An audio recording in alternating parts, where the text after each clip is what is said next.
अपने सामने खड़े आदमी को देखकर अहान गुस्से में नजर आने लगा।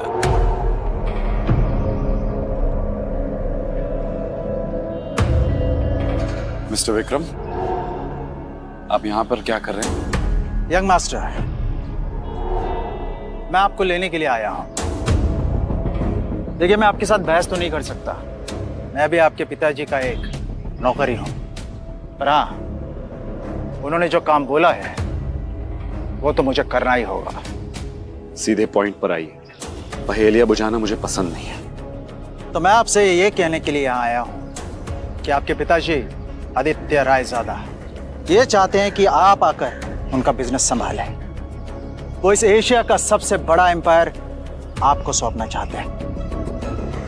और आपको लगा कि मैं उनकी बात मान लूंगा?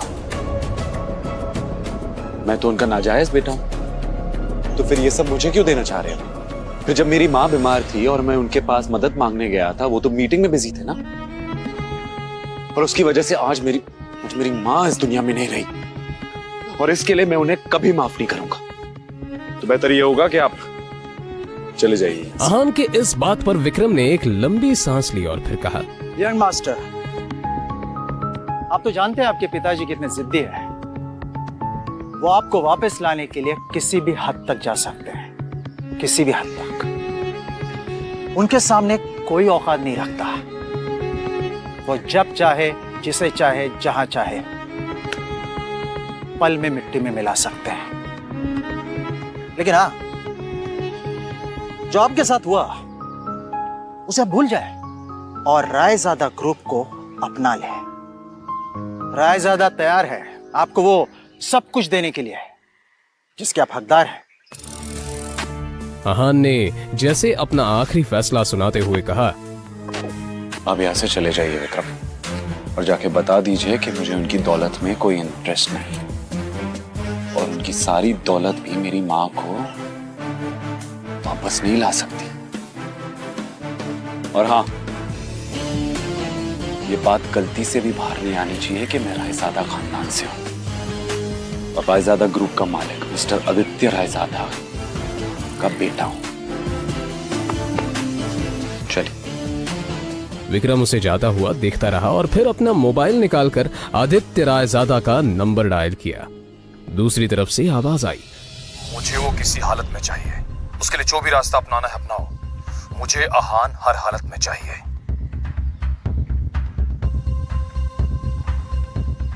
यंग मास्टर, आपको आना ही होगा। इधर अहान कुछ ही देर में अब अपने घर पहुंच चुका था। लगी घड़ी में देखा तो शाम के 7 बज चुके थे। अपने आसपास देखते हुए उसने कहा, तभी अचानक ही अहान का मोबाइल बज उठा। उसने स्क्रीन पर देखा तो यामिनी जी का फोन था। फोन उठाते ही दूसरी तरफ से आवाज आई, कहाँ थे तुम? हाँ, तुम्हें पता है ना, तुम्हारी वजह से मेरी सहेलियों के सामने मेरी कितनी बेइज्जती हुई है, और तुम्हारा फोन क्यों नहीं लग रहा है? हाँ, मैं अभी घर वापस आ गई हूँ। ये बताओ, तुम्हारा फोन क्यों नहीं लग रहा है? माँ जी, शनाया को लेने गया था, उसका फोन। तो फोन दो उसे, उसका फोन भी नहीं लग रहा है। लेकिन माँ जी, शनाया तो मेरे साथ नहीं आई। पर अभी तो तुमने कहा कि तुम उसे लेने गए थे। हाँ, मगर वो अपने किसी क्लाइंट के साथ। अहान का इतना ही कहना था कि तभी यामिनी जी उस पर चिल्लाते हुए बोली, रात होने को आई है और तुम कह रहे हो कि वो किसी क्लाइंट के साथ है? तुमने कुछ गड़बड़ की होगी, इसलिए तुम्हारे साथ वो आई नहीं। अच्छे दामाद तो तुम बन नहीं पाए, कम से कम अच्छी पति तो बनो। तुम्हारे पास 1 घंटा है, किसी भी तरह शनाया को ढूंढकर इस घर में वापस लाओ। अहान ने शनाया का नंबर डायल किया तो वो नहीं लग रहा था। अब सच में उसे शनाया की फिक्र होने लगी थी। Come on, Shanaya, pick up the phone. वो लगातार शनाया को फोन लगाता रहा मगर उसका फोन नहीं लगा। अब परेशान होकर अहान बाहर निकला। अहान के बारे में भले ही मल्होत्रा को नहीं पता था, मगर अहान देव मल्होत्रा के बारे में कई बार शनाया के मुंह से सुन चुका था कि मल्होत्रा उसका पुराना क्लाइंट है और उसका एक नाइट क्लब भी है।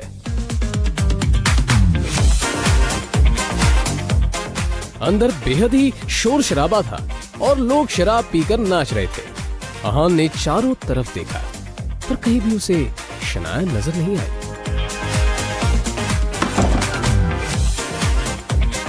तुम यहाँ, तुम्हारी हिम्मत कैसे यहाँ आने की?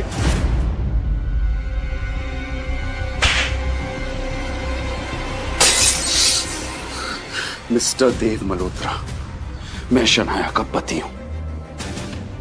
जी तो कर रहा तुम्हें अभी के अभी जान से मार दूं, पर मेरे हाथ बंधे हुए हैं क्योंकि शनाया को तुम पर बहुत भरोसा है।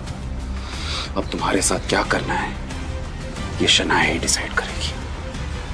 आउट।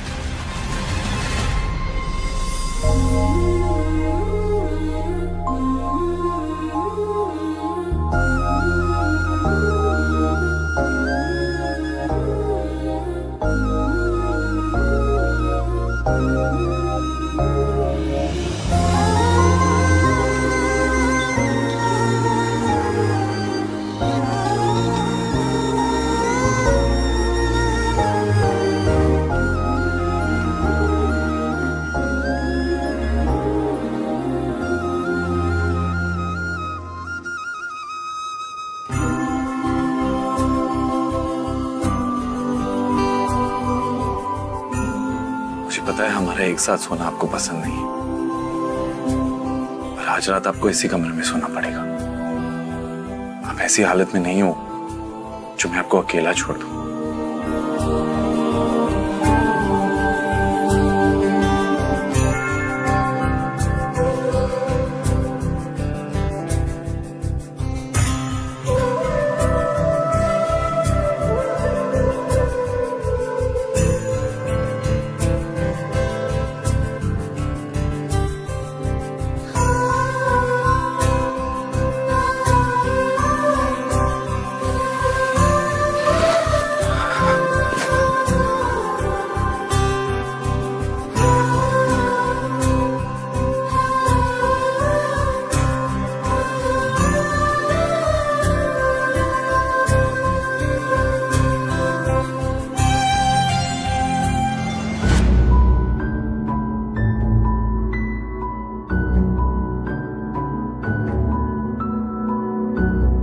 आपकी हिम्मत कैसे हुई मुझे अपने साथ सुलाने की?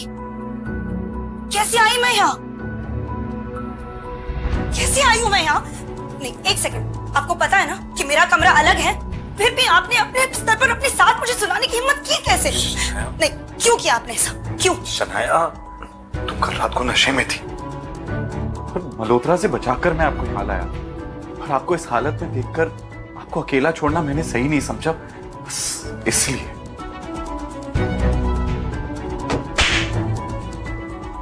अब शनाया को बीती रात की सारी घटनाएं याद आ गई, जब देव मल्होत्रा ने उसके ड्रिंक में कोई दवा मिला दी थी और फिर उसका फायदा उठाना चाहा था। मुझे याद आ गया कि मेरे साथ कल क्या हुआ था। पर अगर आप ये समझते हो कि आप इस बात का फायदा उठाकर मेरे करीब आ सकते हो, तो ये दिमाग से कंप्लीटली निकाल दो। आपके चक्कर में मुझे याद ही नहीं रहा कि मुझे कितना जरूरी काम करना था।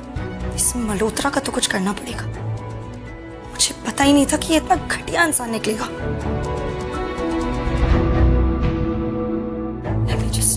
कहते हुए शनाया ने अपना लैपटॉप खोला और ईमेल चेक करने लगी, तभी उसे सामने जो दिखा